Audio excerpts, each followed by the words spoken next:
In this video, I'm going to show you how to add a SSL certificate to your WordPress website. So the first thing you have to do is you have to log into your WordPress account and then go to your website.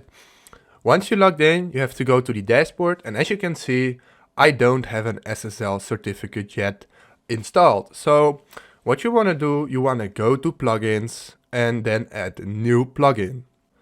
You want to go to search plugins and you want to search for really simple SSL. So you want to download this and by hitting the install button. So now I'm going to install really simple SSL, and what this is going to do, it will enable my SSL certificate on my WordPress website. So as you can see, it's not secured. This is in Dutch, but it means not secured. And if you install really simple SSL, the plugin, it will turn into a secure connection. So, for example, if you have a website, or you have a blog, or a website with affiliate links, people won't buy anything on a website that is not secure. So you absolutely want to use a SSL certificate.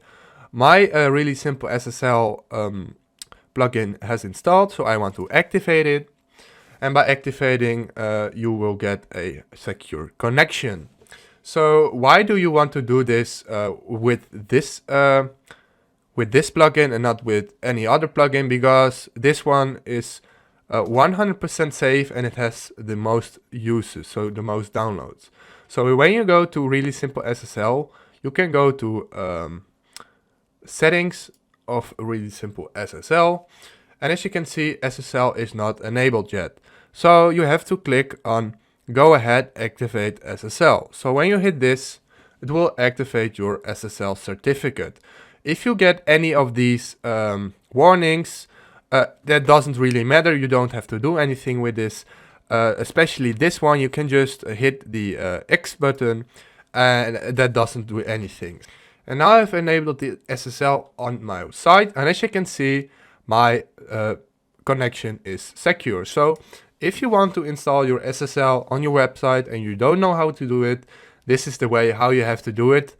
I hope I helped you with this video. Please leave a like, please subscribe, and see you next time.